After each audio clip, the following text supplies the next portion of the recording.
Baik teman-teman sekalian, para mahasiswa baru Hukum Keluarga Islam Angkatan tahun 2021, selanjutnya akan kita ikuti sesi materi yang pertama yang akan disampaikan oleh siapa Kak Sagita di sini?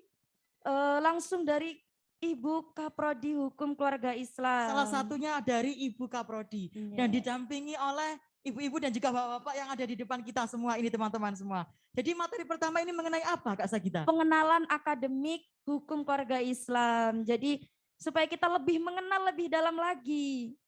Jadi meskipun di tengah pandemi, meskipun online, sebelum masuk para mahasiswa baru harus mengetahui dong sistem akademiknya bagaimana. Iya. Biar mereka kalau masuk itu nggak kaget gitu ya Kak Sagita ya. Betul sekali Kak Zikni. Oke. Gimana kalau kita jargon dulu untuk mengunggah semangat adik-adik ini. Kak Sagita terlebih dahulu. Boleh.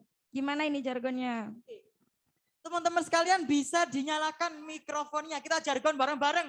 Jadi sebelum kita masuk ke pemateri, kita akan jargon. Maka untuk menggugah semangat kita iya. Meskipun kita online, tidak tetap muka, tapi harus tetap semangat. Jangan rebahan. Oke, bisa dipilih kita dulu nih. Baik. Kalau saya Open House 2021, maka jawabnya yes, sir. Ready? Yes, sir. Mujahid.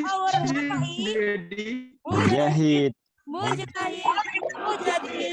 Yes, sir. Ready to fight. Oke. Jangan marah. Nanti dipukul sampai. Oke. Oke, Kak Sagita, kita coba sekali lagi ya. Sekali lagi, oke. Ya, jadi teman-teman di rumah juga mencoba, para panitia di sini juga mencoba gitu ya. Oke. Kita terlebih dahulu. Open House 2021. Yes, sir. Ready to fight.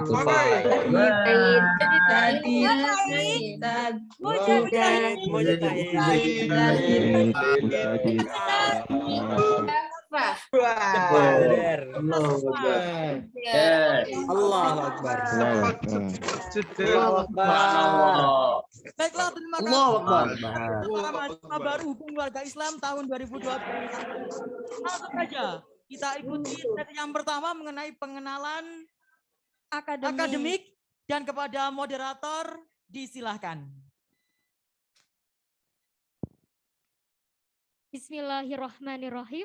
Assalamualaikum warahmatullahi wabarakatuh.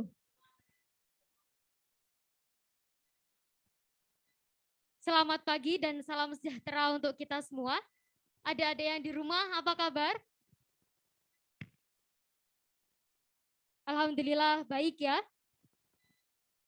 Saya ucapkan selamat bergabung kepada Ibu Erik Sapti Rahmawati MA MAG beserta jajarannya.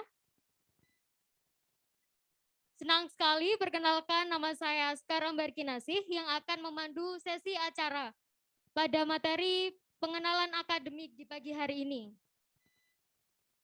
Sebelum memasuki acara, izinkan saya untuk membacakan kurikulum vitae dari pemateri. Baik, izinkan saya untuk membacakan CV dari pemateri. Pemateri pertama dari Ibu Ketua Jurusan kita, yakni Ibu Erik Sapti Rahmawati MA MAG, Sekretaris Jurusan Ibu Faridatus Suhada MHI, lalu Bapak Rayno Dwi Aditya SHMH, Bapak Abdul Haris MH, dan yang terakhir ialah Ibu Vivi Framelia Novandika SSI.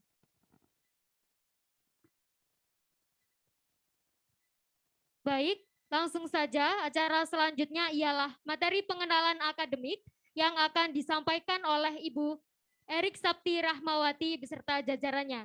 Kepada beliau disilahkan. Baik, sebelum memasuki materi pengenalan akademik, mungkin akan disampaikan video profil Prodi. Assalamualaikum warahmatullahi wabarakatuh.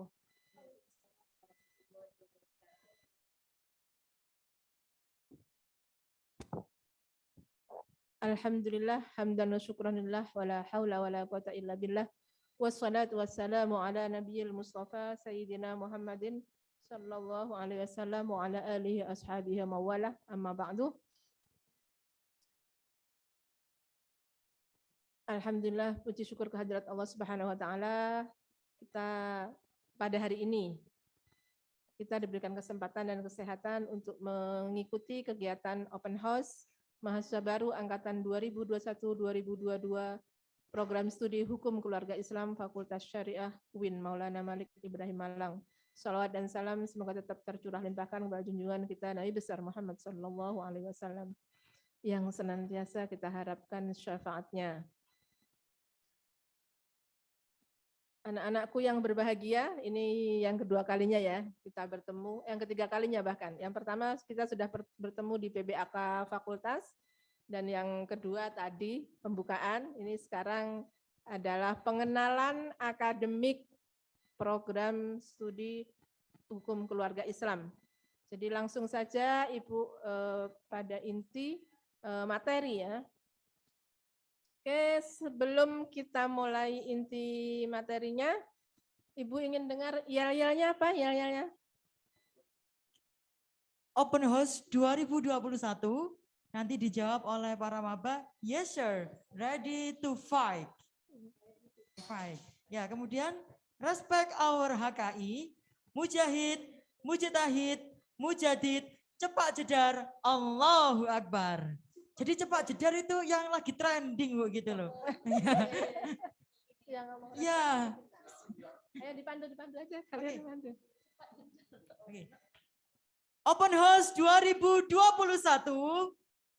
Yes sir, ready to fight. Respect our HKI, mujahid, mujtahid, mujadid, cepat jedar, Allahu Akbar. Nah, gitu Bu. Oke, terima kasih luar biasa ya yel-yelnya. Mudah-mudahan itu menambah imun, menambah semangat kita untuk terus semangat dan tetap semangat sampai akhir studi. Anak-anakku sekalian, saatnya ini kalian mengenal bagaimana rumah kita. Jadi program studi hukum keluarga Islam itu adalah rumah kita bersama, yang di situ kita harus saling menyayangi satu sama lain. Sebagaimana slide-nya udah di dalam. Bisa screen slide-nya udah di-share kan? Oke. Itu ada pepatah, the closer you get to Allah, the closer you want to each other.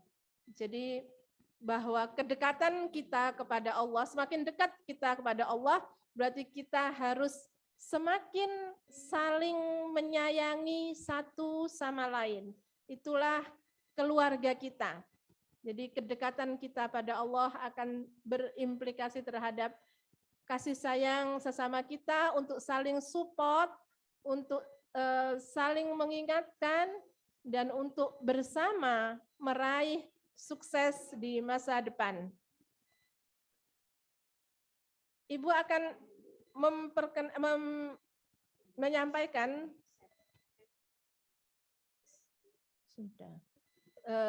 yang pertama adalah mengenalkan pimpinan Fakultas Syariah di periode tahun 2021-2025. Selain kalian harus mengenal rumah kita, rumah kecil kita, yaitu program studi hukum keluarga Islam, itu kalian juga harus mengenal rumah besar kita, yaitu Fakultas Syariah UIN Malang, yang mungkin sudah kalian temui pimpinan-pimpinannya, sempat ketemu di PBAK. Yang pertama, pimpinan Fakultas Syariah adalah Dr. Sudirman, MA, sebagai Dekan Fakultas Syariah UIN Maulana Malik Ibrahim Malang, dan Wadek 1 atau Wakil Dekan bidang akademik itu Dr. Zainul Mahmudi, sedangkan Wadek 2 Wakil Dekan bidang kepegawaian dan perencanaan dan keuangan Dr. Ervaniah Zuhriyah, dan Wadek 3 yaitu bidang kerjasama dan kemahasiswaan itu adalah Dr. Kiai Haji Aunul Hakim yang tadi telah membuka acara. Sedangkan di fakultas kita, selain program studi hukum keluarga Islam, kalian punya saudara kandung, yaitu program studi hukum ekonomi syariah, dan yang kedua program studi hukum tata negara, dan yang adik yang paling bungsu program studi ilmu Al-Quran dan tafsir. Jadi program studi lain itu adalah saudara kandung kalian. Kalian juga harus bersinergi dengan semua mahasiswa program studi dan juga pimpinan program studi yang ada di Fakultas Syariah. Insya Allah semuanya akan saling mendukung dan saling support untuk bersama meraih kesuksesan. Itu yang selanjutnya, slide selanjutnya itu adalah kita mengenal lebih dekat kantor atau ruang Prodi HKI. Di ruang Prodi HKI itu kita berlima. Yang pertama Ibu sebagai Ketua Program Studi Hukum Keluarga Islam, dan yang kedua adalah Ibu Faridatus Suhada sebagai Sekretaris Program Studi Hukum Keluarga Islam, dan yang ketiga adalah Ibu Vivi Framelia Novandika sebagai staf di Program Studi Hukum Keluarga Islam yang akan membantu kalian semua mengurus semua kebutuhan dan administrasi kalian. Selain itu ada 2 orang bapak ganteng. Jadi selain ada 3 ibu-ibu yang cantik ini, juga ada 2 orang bapak ganteng sebagai unit jaminan mutu. Yang pertama Pak Reino Dwi Adityo MH, itu unit jaminan mutu Fakultas Syariah UIN Maulana Malik Ibrahim Malang. Dan yang kedua adalah Bapak Abdul Haris MHI, unit jaminan mutu program studi hukum keluarga Islam. Bapak-bapak inilah yang akan menjamin mutu atau kualitas pendidikan dan pelayanan di Fakultas Syariah di program studi hukum keluarga Islam. Jangan khawatir. Jadi kita itu diawasi oleh bapak-bapak yang terlihatnya sangar juga nih. Jadi kita dengan kesangaran beliau itu insya Allah kita akan terus menjaga kualitas pelayanan dan kualitas akademik program studi hukum keluarga Islam. Tak kenal juga maka tak sayang, kita juga harus mengenal sejarah ya, sejarah program studi hukum keluarga Islam ini. Program studi hukum keluarga Islam ini adalah cikal bakal dari berdirinya Fakultas Syariah UIN Maulana Malik Ibrahim Malang. Jadi ini adalah benar yang dikatakan adalah ini kakak tertua. Bahkan kalau bisa dikatakan program studi hukum keluarga Islam ini adalah ibu kandung dari Fakultas Syariah. Jangan balik ya, karena dulu sebelum berdiri Fakultas Syariah, program studi hukum keluarga Islam ini sudah berdiri dan menjadi bagian dari Sekolah Tinggi Agama Islam Negeri Malang. Tahun 1098 itu surat resminya turun, tapi kita menerima mahasiswa mulai tahun 1997. Jadi angkatan pertama di program studi hukum keluarga Islam ini adalah angkatan pertama pada tahun 1997. Dan sekarang angkatan pertama ini semua sudah menjadi orang-orang yang sukses di bidang dalam kehidupan mereka. Jadi periode 1 itu prodinya adalah Dr. Kiai Zainuddin Muhid. Kemudian periode 2 ada Dr. Andes Fadil SC MAG tahun 98 sampai 2003. Periode 3 masih dipegang oleh Bapak Dr. Andes Fadil SC 2003 sampai 2005. Dan kemudian periode 4, kajur kita adalah Bapak Zainul Mahmudi yang sekarang menjadi Wadek 1, dan sekretaris jurusannya adalah Ibu Ervaniah Zuhriah, itu periode 4 kepemimpinan, dan periode kelima itu masih sama, jadi Bapak Dr. Zainul Mahmudi itu memimpin program studi hukum keluarga Islam ini selama 2 periode, tetapi sekretarisnya berganti dari Bu Ervaniah, selama 3 tahun, kemudian diganti oleh Bapak Ahmad Izzuddin. Sedangkan periode 6 harusnya, periode 6 itu tahun 2013 sampai 2017, ketua jurusannya adalah Dr. Sudirman MA, sekretaris jurusan Ibu Jamilah MA dan Pak Ahmad Izzuddin, Dan kemudian periode 7 itu masih tetap Bapak Sudirman. Periode 7 ya Bapak Sudirman tahun 2007 dan sampai 2021 Bapak Sudirman bersama Ibu Erik. Dan alhamdulillah pada periode ke-7 ini tahun 2021 sampai 2025 Bapak Sudirman dipercaya menjadi dekan Fakultas Syariah UIN Maulana Malik Ibrahim Malang dan ketuanya dikomandani oleh Ibu Erik Sapti Rahmawati dan Ibu Fadatus Syuhada. Jadi kalian harus bangga bahwa dekan Fakultas Syariah kita saat ini adalah Ketua Prodi Hukum Keluarga Islam periode 2017 2017 dan sekarang alhamdulillah Prodi Hukum Keluarga Islam atau MA. Jadi bentuk KHS-nya seperti itu. Ini adalah KHS resmi yang dikeluarkan oleh universitas. Lengkap dengan barcode, lengkap dengan tanda tangan dan stempel. KHS ini harus disimpan baik-baik mulai dari semester 1 sampai nanti akhir semester. Karena setiap nanti kegiatan akademik itu akan menggunakan KHS. Mahasiswa bisa mengakses KHS itu di Siakat, tapi kalau yang di Siakat itu kan hanya terlihat ini ya, nggak ada tanda tangannya juga. Jadi memang ada satu yang itu akan dibagikan di setiap semester yang bisa diambil di kantor program studi. Biasanya dengan menunjukkan ini ya slip UKT atau ada kayak SK bagi mahasiswa yang ikut beasiswa kayak gitu ya. Setelah mahasiswa melakukan pengambilan KHS, maka langkah selanjutnya adalah penjadwalan. Jadi di menu penjadwalan itu sudah terlihat seluruh mata kuliah mulai dari semester 1, misal semester ganjil berarti semester 1, semester 3, semester 5, semester 7. Itu semuanya terlihat di sana. Bagaimana Bu untuk membedakan kita ini ngambil yang mana? Nah, ini adalah digunakan sesuai dengan angkatannya. Jadi kalau adik-adik semuanya angkatan 2021, maka patokan mata kuliah yang harus diambil adalah untuk angkatan 2021. Jangan mengambil mata kuliah angkatan 2020 maupun angkatan 2019. Karena itu akan mengambil mata kuliah kakak tingkatnya.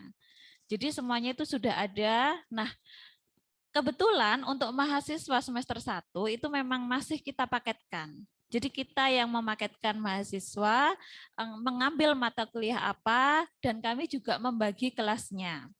Untuk semester 2 sampai semester selanjutnya, mahasiswa diberikan hak untuk mengambil kelas maupun jam perkuliahan yang sesuai. Tapi biasanya untuk yang semester 2 sih karena masih tahap perkenalan gitu ya. Jadi masih banyak yang ngambilnya itu masih sama kayak yang di semester 1. Misal kelas A. Memang sebenarnya dengan metode seperti itu, misalnya mengambil kelas A semua untuk semua mata kuliah, maka mahasiswa pasti akan mendapatkan seluruh mata kuliahnya. Pasti nggak akan bentrok. Karena sistem siakat kita, jadi siapa cepat dia dapat, seperti itu. Memang kita tidak membuka los ya, istilahnya satu kelas kan memang kita batasi ada berapa jumlah pesertanya aja. Jadi memang ada beberapa yang mengalami kendala. Ahlan wa sahlan bihudurikum wa pemrograman. marhaban bikum. Ayuhat tulab wa tulabal ulana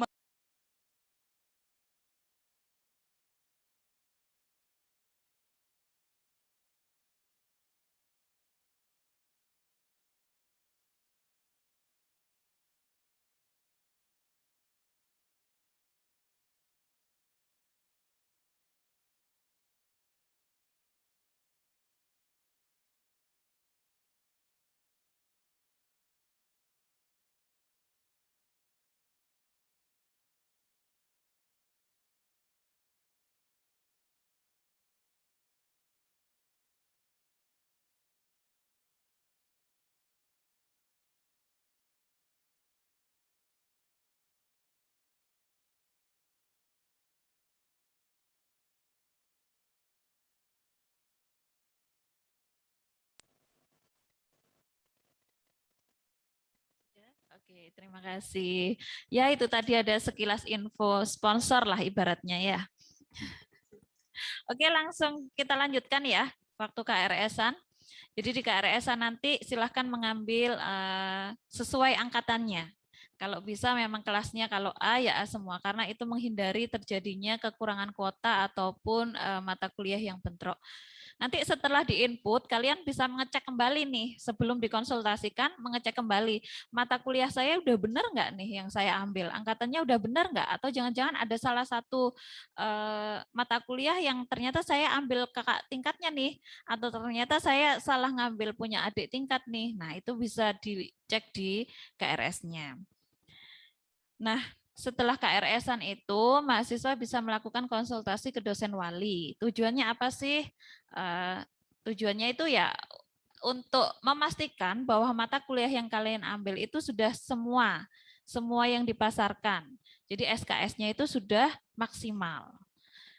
Dan kegunaan yang lain adalah dengan mendapatkan persetujuan dosen wali secara otomatis, maka pemrograman kalian, mata kuliah kalian itu telah disetujui. Sehingga nanti nama-nama kalian itu akan masuk di dalam presensi, begitu. Setelah itu, nah ini, waktu perwalian, ini memang saya buat secara offline ya. Jadi nanti kalian itu akan mendapatkan yang namanya buku monitoring. Buku monitoring ini isinya sama. Hanya covernya aja yang kita bedakan untuk mempermudah pembagian kepada mahasiswa. Dan ini kita siapkan di program studi di kantor ya. Nanti bisa ngambil lewat menggunakan KTM, sirkulasinya. Dan ini insya Allah masih gratis, jadi tidak dipungut biaya. Jadi memang bukunya sudah kami sediakan, tinggal mahasiswa mengambil dan mengembalikan, seperti itu.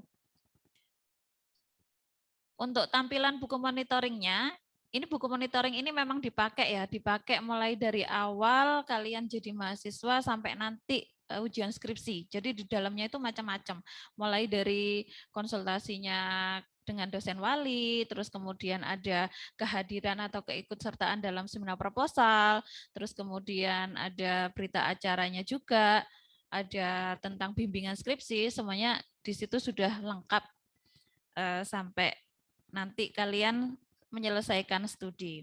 Nah, untuk yang paling penting itu, jadi selain siakat yang memang harus kalian istilahnya pelajari lebih dalam. Jadi kalau misalnya memang ada waktu, iseng-iseng lah buka siakat, apa sih isinya siakat ini, ada apa aja, itu bisa dipelajari. Nah selain itu kita juga ada yang harus banget sering kita kunjungi, yaitu web kita, web HK. Itu alamatnya di hk.uin.malang.ac.id. Kenapa? Karena hampir semua pengumuman yang berkaitan dengan program studi kita itu kita upload di sini. Nah, tampilannya seperti itu di awalnya, terus kemudian ada pengumuman yang terbaru itu pasti muncul. Nah, pengumuman yang paling sering muncul itu yang sering diakses mahasiswa itu memang pengajuan judul, seminar proposal, ujian kompres sama skripsi. Di situ semua sudah lengkap. Ada kalender akademik itu kita upload setiap periode ya, dan kebetulan memang insya Allah hampir tiap bulan kita membuka pendaftaran itu. Persyaratannya pun juga sudah lengkap di sana. Jadi mahasiswa yang gaul, yang keren, dia pasti akan sering ngutak-ngutak siakat, ngutak-ngutak web HK kita. Seperti itu, mungkin penjelasan selanjutnya bisa dilanjutkan oleh Pak Reno. Terima kasih. Wassalamualaikum warahmatullahi wabarakatuh. Ya baik, Assalamualaikum warahmatullahi wabarakatuh. Alhamdulillah wassalatu wassalamu ala rasulillah wa ala alihi washabihi wa man walah. Melanjutkan dari apa yang tadi disampaikan oleh Ibu Vivi. Sebelumnya juga yang saya hormati Dekan beserta jajaran dan juga ibunda kita semua, Ibu Kajur, Bu Erik dan Bu Sekjur, Bu Farida, beserta juga mitra kami, rekan kerja kami yang hari ini berhalangan hadir, yaitu Ustadz Abdul Haris. Nah, adik-adik semua, jadi selain proses akademik yang tadi, ada beberapa proses akademik yang akan adik-adik lalui untuk sampai pada tahap selesainya studi adik-adik di Prodi HKI. Nah, indikator-indikator itu tertuang dalam persyaratan formal yang umum ada di setiap perguruan tinggi. Beberapa di antaranya nanti akan saya sebutkan secara global, tetapi mungkin untuk sub-subnya atau persyaratan prosedurnya, adik-adik bisa membaca lebih rinci. Karena keterbatasan waktu kita ya, setelah ini ada kuliah umum. Nah, yang pertama ada persyaratan pendaftaran pengajuan judul skripsi atau judul tugas akhir adik-adik semua. Di situ ada banyak persyaratannya, tapi ada satu poin penting yang ingin saya tekankan untuk yang persyaratan pendaftaran pengajuan judul skripsi. Itu yang pertama itu ada di poin 2. Nah, itu benar-benar diperhatikan tentang SKS dan juga transkrip sementara itu bisa didapatkan dari Siakat. Nah, pengalaman-pengalaman yang lalu belum mengecek ke Siakatnya, ada beberapa adik-adik yang langsung dengan semangatnya bilang belum mendapatkan begitu. Jadi kalau belum mendapatkan di Siakat sebenarnya nanti disediakan. Nah, terus kalau kemudian penelitian, poin yang 1, 2, 3, 4. Yang keempat itu ada 2 macam penelitian ya, seperti yang kita tahu. Jadi yang normatif dan empiris. Empiris itu pendekatannya field research, jadi lapangan, studi lapangan. Nah, biasanya kita datang ke tempat-tempat lokasi, institusi atau lembaga yang ingin kita teliti. Bisa pengadilan negeri, bisa pengadilan agama dan semuanya. Nah, kalau dia empiris, maka empiris ya, penelitian maksudnya lapangan lah lebih mudahnya. Itu harus melampirkan surat balasan izin pra penelitiannya. Nah, itu dilampirkan di persyaratan itu. Baik, saya lanjut kedua. Nanti sisanya dibaca ya. Yang kedua adalah persyaratan pendaftaran seminar proposal skripsi. Nah, di persyaratan seminar proposal skripsi ini, dia harus ada persetujuan juga yang paling penting di poin 1, 2, 3, 4. Semuanya harus terpenuhi ya, semua harus terpenuhi. Yang poin 5 yang suka lewat-lewat aja yang saya ingatkan. Nah, itu ada persetujuan dosen pembimbing akademik sebanyak 5 exemplar. Lalu juga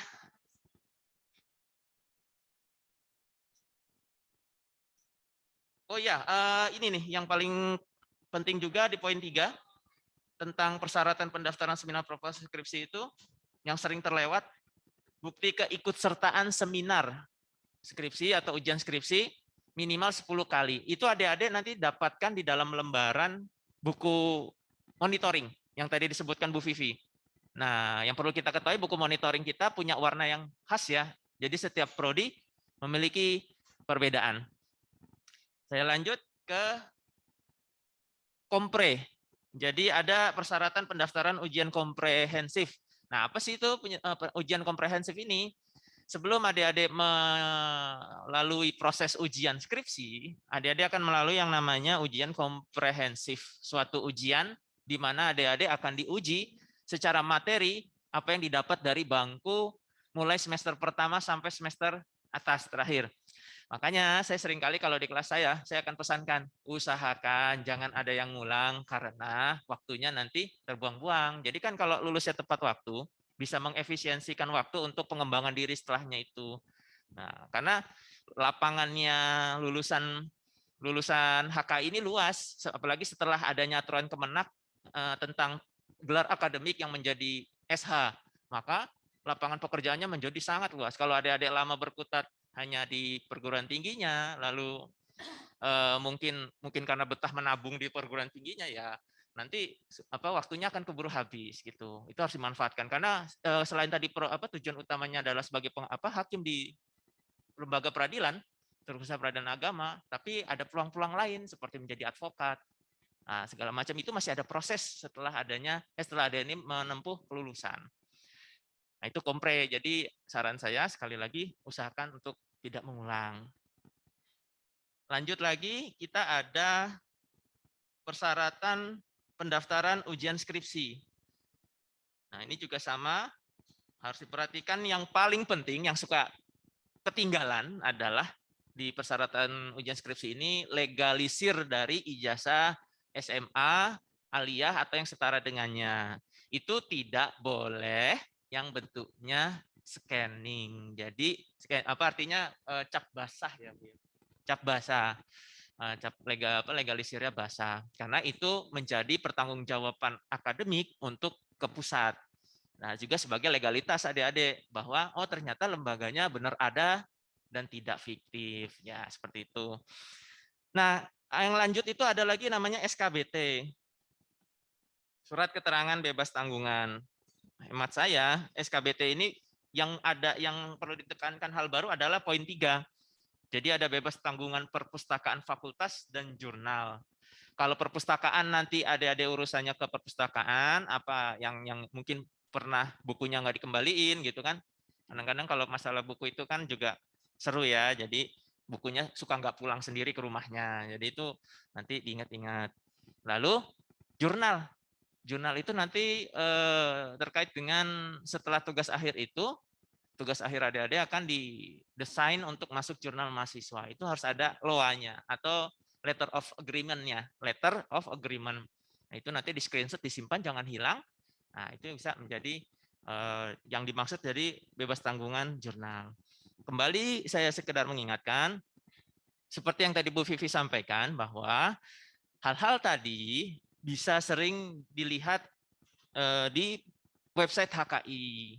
Karena apa? Karena semua pengumuman ada di situ. Terlebih lagi kita masih belum tahu nih kapan selesainya pandemi. Nah, jadi media yang saat ini digunakan adalah secara online. Nah, mungkin itu dari kami. Sebelumnya mohon maaf dan sekali lagi kami ucapkan selamat bergabung ke dalam keluarga Prodi HKI. Fakultas Syariah Universitas UIN Maulana Malik Ibrahim Malang, di mana adik-adik patut berbangga. UIN Malang merupakan perguruan tinggi Islam negeri, di antara yang lain jajarannya masuk dalam kategori yang selalu terbaik juga. Bisa dicek versi-versinya itu di website atau di internet. Akhirul kalam, fastabiqul khairat, wassalamualaikum warahmatullahi wabarakatuh.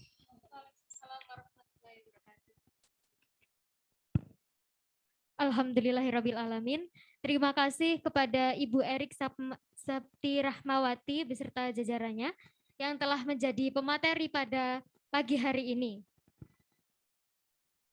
Mungkin sedikit quotes dari saya. Ini saya cuplik dari perkataan Najwa Shihab.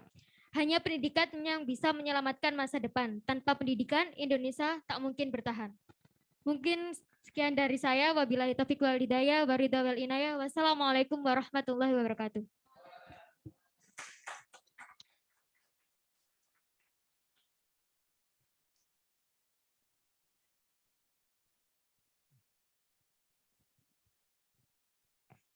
Baiklah, setelah kita ikuti bersama sesi pertama mengenai pengenalan akademik. Baik, Kak Sagita, setelah ini adalah acara penyerahan sertifikat yang akan diserahkan oleh Ketua HMPS HKI kepada para pemateri yang ada di depan ini. Kepada Saudara Putra Pandu, disilahkan.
Terima kasih disampaikan kepada pemateri sesi pertama mengenai pengenalan akademik.